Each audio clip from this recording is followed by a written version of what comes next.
Olá, senhores. Hoje nós vamos tratar de parto anônimo.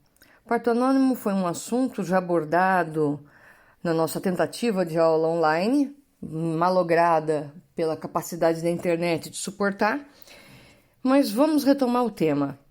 Parto anônimo é um assunto que diverge muito na doutrina, existe muita pressão contrária a essa ideia.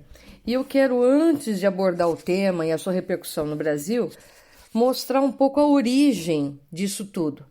Nós temos inúmeros casos de abandono ou morte até de bebês recém-nascidos e o abandono deles em péssimas condições porque a mãe não deseja ser mãe. Na verdade, nós temos um histórico em que parece que é uma faculdade ao pai exercer a função de pai, mas a mãe, isso é uma obrigação. Então, o genitor, você vai ter ação de investigação de paternidade para procurar o genitor, depois vai ter ação de alimentos para fazê-lo cumprir o dever alimentar, mas ele pode pura e simplesmente sair andando e dar o maior trabalho para a mãe ir atrás de tentar cobrar as responsabilidades desse genitor. Já a mãe não deixa de ser mãe. Então, aquela paternidade que você faculta em termos sociais, tá? Em termos culturais, que você praticamente faculta ao homem, ela é exigida e cobrada da mulher de uma forma que eu entendo abusiva e cerceadora da liberdade da mulher ou da eventual igualdade de gênero. E explico por quê. A mulher não pode abortar. O aborto é proibido. Então, a mulher que não quer ter o filho e ficou grávida, fica impedida de tomar uma medida para não ter esse filho. Se ela foi de alguma forma abandonada ou se a pessoa de quem essa criança é filho resolve não assumir, ela terá que dar à luz sozinha, muitas vezes, porque mesmo com os alimentos gravídicos não conseguirá o suficiente para a sua sustentação. E se ela não desejar esse filho, ela terá que socorrer do abandono e depois poderá ser inculpada, né, ou punida por abandono material ou moral. Ou seja, entendam que para o pai existem diversas possibilidades. Do reconhecimento espontâneo, ele foi intimado para se declarar pai, ele vai lá e fala, tá bom, vou me declarar pai. Teve uma ação global da qual nós participamos, PUC, e o cidadão foi lá reconhecer espontaneamente a paternidade. A criança tinha 8 anos. Aí é que ele foi reconhecer a paternidade. São 8 anos sem participar da vida da criança, sem pagar alimentos, sem nem saber o que estava acontecendo. E eu até perguntei, o senhor sabia que era seu filho? Ah, sim, mas sabe como é que é, né? Não sei como é que é. Porque durante todo esse período ela teve que ser mãe. E foi expulsa de casa, porque se tornou mãe na adolescência. Então os pais não queriam ela lá. Porque ela daria um mau exemplo para os outros irmãos. Então esse é um quadro Brasil. No quadro Brasil, você não permite o aborto e muitas vezes, mesmo que você permitisse, a religião da gestante não a permite que realize o aborto. Então, ela vai levar a gestação até o fim. Por outro lado, ela não tem condições de cuidar dessa criança. Então, muitas levadas pelo desespero abandonam essas crianças. Eu acho muito curioso que o foco que muitas vezes a gente vê ser retratado pelos jornalistas, quando eles tinham outro assunto que não o Covid, quando isso daí era retratado pelos jornalistas, eles procuravam sempre identificar a mãe. Olha, a gente precisa entender quem é essa pessoa, para que ela seja punida. Então a ideia é de punir a mãe, não de proteger o filho. É sempre essa tônica de punir a mulher que abandona, porque isso é impensável. Isso vem muito em decorrência daquela noção de que o instinto materno ele é natural na mulher. Não é natural, não. Tem muito homem que tem melhor instinto materno que muita mulher e tem mulher que devia ser proibida de gestar porque não tem instinto nenhum e vai deixar essa criança ao abandono. Ou vocês já não viram isso? Certamente conhecem casos parecidos com o que eu acabo de descrever. Então, voltando aí ao parto anônimo, nós temos um histórico de abandono de crianças péssimo, horroroso, e é no mundo inteiro.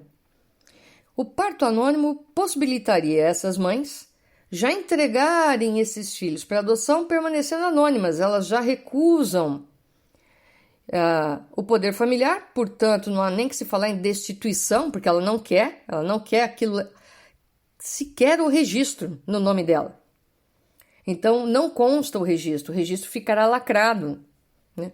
Mas tem que existir o registro, pelo menos isso fez parte do projeto que eu ajudei a montar. Teria que existir o registro até para o conhecimento genético da origem, que é um direito da personalidade, mas isso a gente trata depois, né? E eventual doença que possa desenvolver essa criança. Mas, no que diz respeito à mãe, não poderia haver investigação para apurar quem é a genitora dessa criança. Então, vamos lá. Os casos de abandono e de morte são extensos. Muita gente fala que o parto anônimo, inclusive Maria Berenice fala disso, teve origem naquela tradição da roda dos enjeitados, em que isso daí existia muito nos conventos, então você largava ali a criança que você não desejava e virava a roda ficava metade para fora do convento, metade para dentro. A hora que você girava a roda de tal sorte que a criança ficasse dentro do convento, tocava o sino. Tocado o sino, elas aguardavam um determinado tempo e depois iam retirar a criança, que ganhava nome de Santos, né? Dos Santos vem daí, ganhava um nome e seria colocada em adoção. Ou muitas vezes o convento acolhia e ficava por lá mesmo, sendo criada pelo convento.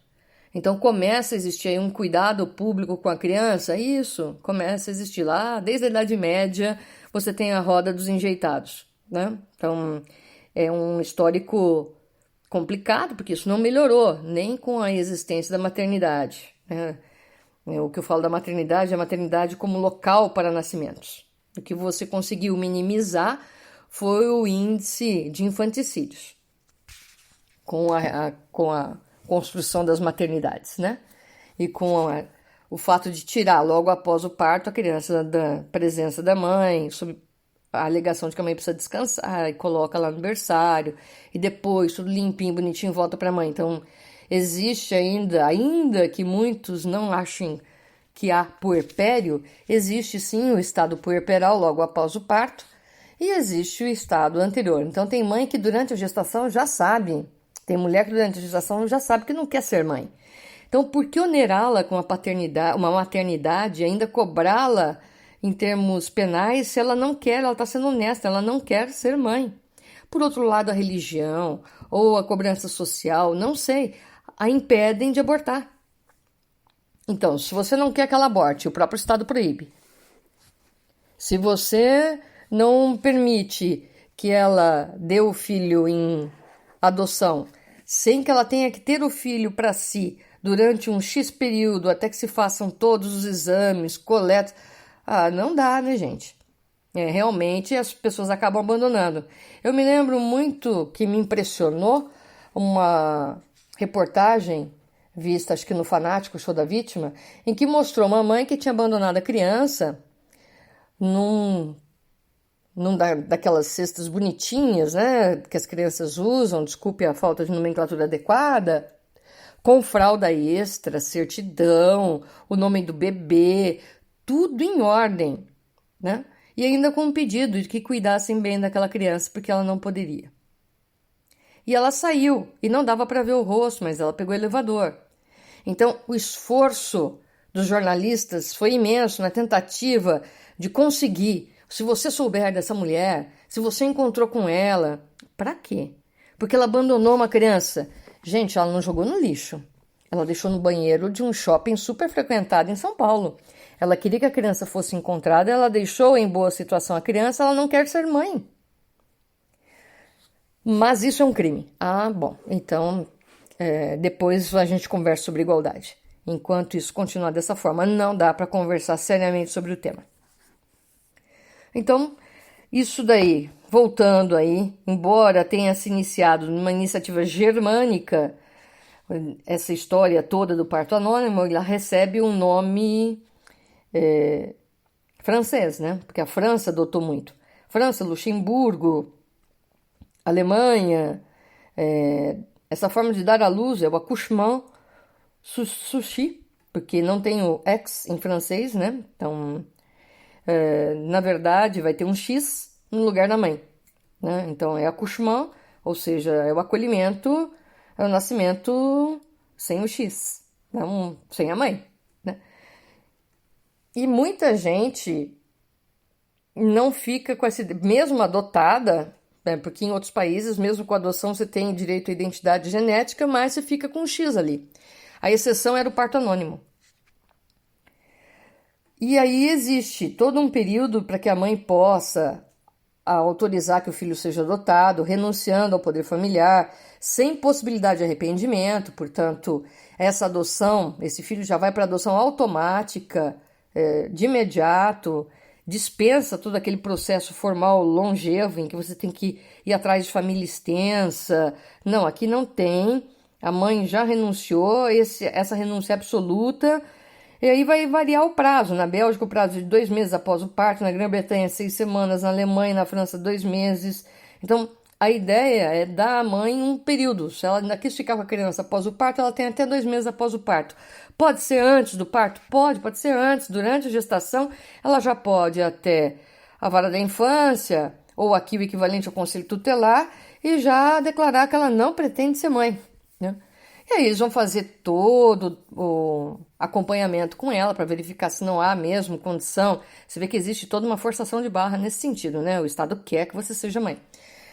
Mas vão perguntar se isso na verdade, aí está cumprindo a sua função e verificando se você não está sofrendo pressão de alguma situação, se isso não é momentâneo, se efetivamente é um desejo seu, porque aí existe o não arrependimento. Então não tem como você retornar e desistir. Não é como nas demais ações de adoção que a gente vai estudar, em que durante o processo você a qualquer momento pode interromper e falar: não quero mais, vou assumir a maternidade. Aqui não. Aqui, como você... Na França, então, que você retira, já fica só o X ali, né? Até a adoção. Você já tem aí uma história bem diferente. Eu vou comentar com vocês um autor que eu gosto muito e que ele escreveu isso em 2008, portanto já faz tempo, né? Mas aquela época onde o parto anônimo era permitido. Na Áustria, em 28 dos 50 estados americanos, na França, na Itália, no Luxemburgo, na Bélgica. A Alemanha ficou meio atrapalhada com o parto anônimo. A Espanha é absolutamente contra, a gente vai falar disso daí, né? A França ocupa o 2º lugar mundial no tráfico de crianças em termos de adoção internacional. Quando isso caiu no ouvido do povo francês, que isso também existe no interior do país, as crianças somem e isso é um tráfico internacional, quando a opinião pública descobriu essa extensão, começou a apoiar a existência do parto anônimo. Porque aí você já vai ter criança que pode ser dada em adoção. Não precisa roubar a criança de ninguém, né? Como se diz vulgarmente. Então, a ideia aí era de proteção.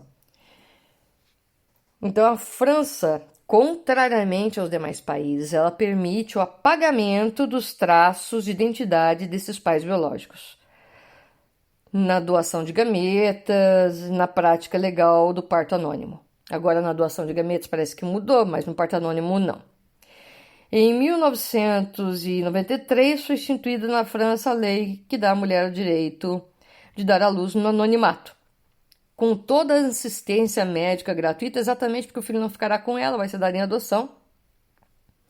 E na certidão de nascimento consta o X, no lugar que deveria estar o nome da mãe. Em 2008, eram 400 mil os franceses que não sabiam quem eram seus pais biológicos, porque tinham nascido de forma anônima, por parto anônimo. Né? Foram dados em adoção, mas ao investigar, porque você pode investigar a sua origem biológica, eles chegaram no X, portanto, não tem os dados da mãe genética, né? Ou não tem os dados da mãe biológica. Então, é um número expressivo. Aí nós tivemos todo um movimento para tentar ali estabelecer alguns momentos em que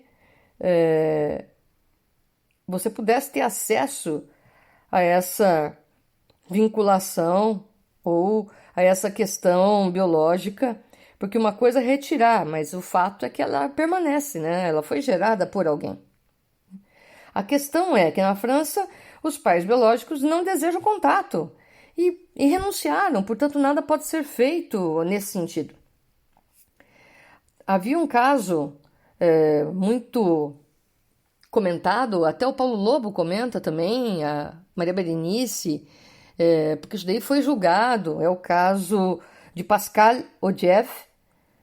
Odievre, uma francesa, que ficou 5 anos tentando nos tribunais conseguir o direito de saber quem é a sua mãe verdadeira.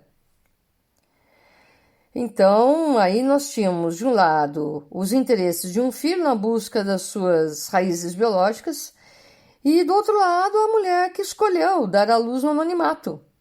E a Corte de Estrasburgo considerou a lei vigente na França como um bem. A decisão foi complicada, foram 10 contra 7, mas a francesa perdeu a demanda e em 2003 a Corte Europeia de Direitos Humanos confirmou a vigência do parto anônimo na França da forma como estabelecido pela lei francesa. Então aí, isso daí inclusive esperava-se que desse um impulso ao crescimento da adoção do parto anônimo nos demais países europeus. A Alemanha é um país que estava debatendo aí essa questão conflitiva do direito da mulher da renúncia e de não ser mais buscada ou procurada. Aqui a proposta que existia de parto anônimo, senhores, ela era uma proposta conciliatória. Veja, não ficará o registro no nascimento da pessoa, mas ficará constando dos registros da maternidade e tudo mais, onde foi feito, quem é a mãe genética, tudo em ordem, quem é a mãe biológica, se ela sabe a identidade do pai ou não. Todas essas informações, inclusive as informações de saúde, constarão. Haverá o lacre, e hoje a gente sabe que esse lacre, pelo artigo 48 do ECA, pode ser levantado, que foi alterado pela nova lei de adoção de 2009, pode ser levantado a partir dos 18 anos pelo adotado, que pode saber da sua origem biológica. E o parto anônimo? O parto anônimo no Brasil não existia. Não existia até recentemente, né? Então, na Itália já há 15 anos que se despenalizou o aborto, né? Então, o parto anônimo entrou em vigor em 97. Você vê que no Brasil a gente ainda continua na bagunça, na confusão ainda, de entender que isso é um absurdo, que a mulher obrigatoriamente tem que ser mãe. Então, tem vantagens, tem desvantagens.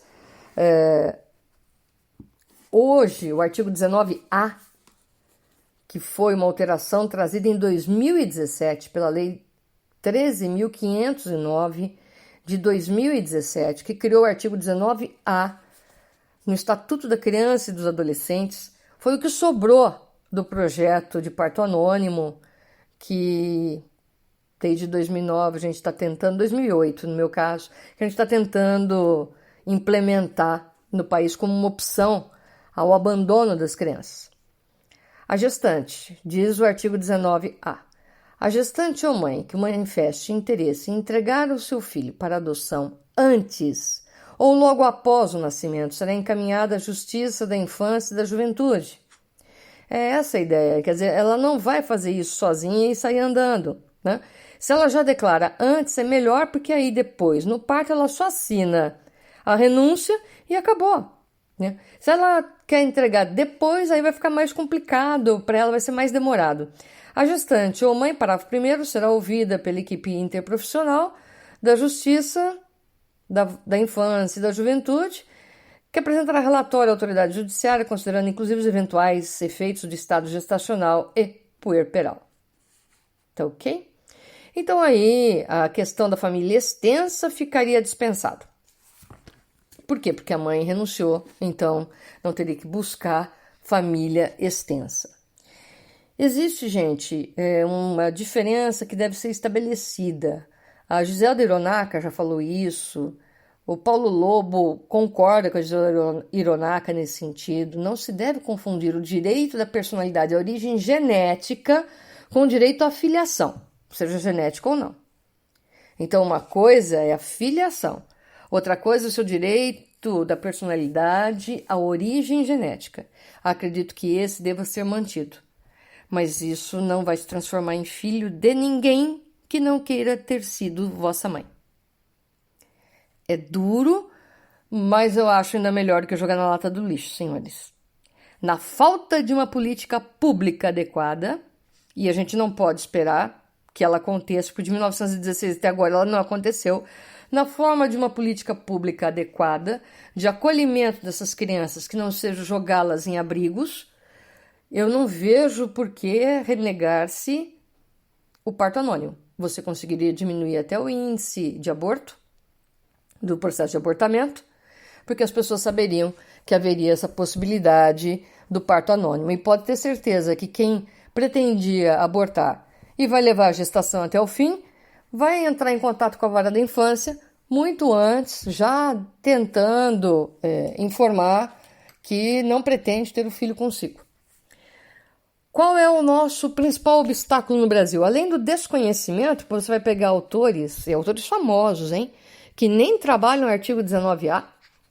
Eu peguei uma série de autores que a gente gosta de dar uma lida em todos eles, até para poder preparar. O Pablo Stolze fala do tema. Pouquinho mais fala, né? Quando o Paulo Lobo menciona o parto anônimo, a Berenice Dias, eles fazem menção muito mais ao projeto de BDFAN, que foi arquivado, né? O Paulo Lobo fala, assim, do caso da França,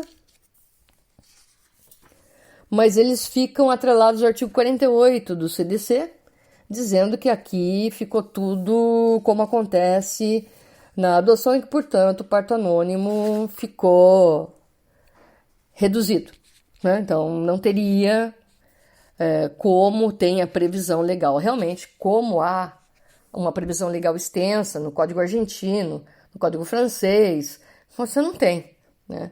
O que restou aqui foi um artigo, mal e porcamente. Aliás, quem faz menção a todo o projeto é o Pablo Stolze. E aí ele fala que do projeto sobrou isso, então tivemos que nos contentar com isso. Mas é mais do que poderia existir antes. Por que foi dado agora a questão do parto anônimo? Porque está diretamente ligado ao insucesso da lei de planejamento familiar. Você falar em parto anônimo é você falar de dois outros problemas. O sequestro das crianças. Então, essas crianças estão sumindo e elas são sequestradas não pela extorsão mediante sequestro, e sim para serem vendidas ou para serem dadas em adoção, ou para que roubem seus órgãos. Então, eu não sei o que fica pior, né? E as crianças abandonadas, jogadas em lixo. Eu não sei se acompanharam esses dias que passou. Agora eu já não acompanho mais nem a televisão, porque não está dando, senão a gente entra em depressão. Alguns dias atrás, acho que é uma mãe de gêmeos, né? Se cansou com um que estava chorando e matou na máquina de lavar. Ligou a máquina com a criança dentro, pronto, acabou. Os vizinhos perceberam, já era tarde demais, né? Então, são situações, é por isso que eu falo que isso não é uma questão de algo natural. Quando eu brincava com os senhores que não há direito natural, é que para mim não existe mesmo, é tudo uma construção cultural. Para mim o direito ele é cultural, essa é uma concepção pessoal, os senhores não têm que adotar. Da mesma forma, o instinto materno, ele não se faz presente em todas as fêmeas do gênero Homo sapiens, né?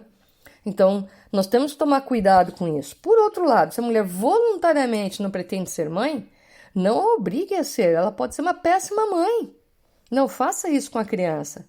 Você concorda em submeter a criança a maus tratos, desde que a mãe assuma o papel de mãe? É esse o seu raciocínio?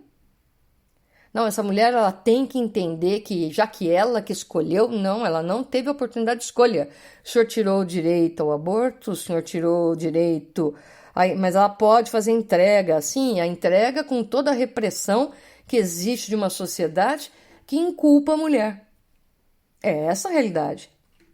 Vocês podem dourar um pouco mais, achar, professora, a senhora exagerou, não é tanto assim.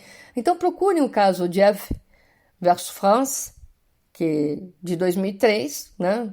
Ou na Corte de Estrasburgo, que eu acho melhor até que na Corte Europeia, que vocês vão acompanhar o caso inteiro e checar ali como foi feita a defesa do direito da mulher, né? Porque se a criança tem direito à identidade, a mulher tem direito ao corpo. Foi uma questão bem complicada, e a sua liberdade foi afiançada exatamente pelo anonimato. Ela sabia que esse talvez fosse o gesto mais horrível, no sentido de reconhecer sua própria incapacidade ou impossibilidade, mas mesmo assim um gesto consciente. E agora você teria que confrontá-la com isso. Então entendeu-se que aí o detalhamento da sua origem genética ficaria em posição secundária, uma vez que você já constituiu a sua filiação com aqueles que o adotaram. A ofensa ao direito da mulher seria maior ainda. É interessante porque a Bélgica fala em direito dos pais, né? Mas geralmente o homem já foi, né, gente? Não... quando a gente fala em abandono é sempre da mulher, né? O homem já abandonou faz tempo. Aliás, quando descobriu que ela estava grávida, já foi embora. Senhores, eu não estou generalizando, eu estou tentando comprovar com base em que realidades, em que modelos nós nos baseamos para fazer um projeto desse. E não pense que eu vou desistir. A gente já está rascunhando o próximo. E vamos atrás de quem possa defendê-lo. Sei que é o pior dos momentos, porque o conservadorismo está em alta. Então, sempre que o conservadorismo está em alta, esse é o tipo de situação que eles não admitem, né? A mulher tem que ser mãe. Então, é uma concepção às avessas, né? Às avessas do princípio da liberdade, né? Então, não vai ser o momento mais ajustado, mas vamos que vamos, né? Tem 2 projetos aqui bem interessantes. Tem esse do parto anônimo, que eu pretendo levar adiante, e tem um outro da adoção que também pretendo levar adiante. Pretender levar adiante não significa que ele vai longe, mas a parte da gente, a gente faz. E é isso que a gente procura inspirar em uns senhores, né? Às vezes você consegue, com uma luta de 20 anos de advocacia ou mais, até uma vitória pequenininha, um artigozinho de lei. Às vezes você nem vai conseguir isso. Ou outra pessoa vai se apropriar, vai pôr o nome dele. Eu, particularmente, não ligo. Pode pôr o nome que quiser, desde que o direito seja reconhecido. A lei da união estável não é de minha autoria, deve ser da autoria de gente muito mais especializada que eu, mas foi com base em precedentes como o meu e de muitos outros colegas que alguém começou a redigir, né? Então é mais ou menos isso. Tem muita gente brigando por direitos que sequer são reconhecidos, vão começando a ganhar corpo na jurisprudência. O problema é que parto anônimo não tem como partir da jurisprudência. Tem que vir da legislação. Todo direito que limita o interesse da infância tem que vir da legislação, não tem como. E é por isso que ficou mais fácil mexer, e essa foi uma estratégia mesmo, né? É isso o Pablo Stoso reconhece, a inteligência de quem estava por trás dessa legislação. A gente, percebendo que ia perder no Código Civil, a gente tentou alteração junto ao ECA. E aí obtivemos parcial sucesso. Sei que para muitos dos senhores isso não vai parecer um sucesso, muitos vão ficar enraivecidos com isso, vão fazer coro aos espanhóis, né, que se opõem veementemente ao parto anônimo. Então os senhores podem procurar também as razões deles, né? Eu não estou aqui me preocupando em dar as razões contrárias, porque de cada 20 artigos, um vai ser a favor e outros 19 contra. Então, os senhores vão encontrar isso com a maior facilidade. Os senhores vão achar poucas pessoas tentando explicar tanto o substrato fático, como toda a movimentação para a criação do parto anônimo, o malogro que foi a tentativa de empenho de BDFAN, que eu não vi assim com tanto empenho, desculpem a sinceridade, não acho que eles se empenharam na questão. Eles estavam mais preocupados no reconhecimento da união afetiva do que nessa questão e, na verdade, transigiram no meu modo de entender, né? Fizeram política com isso. E aí a gente teve que partir para a autorização via lei de adoção, que foi aí a autorização dada por essa lei de 2017.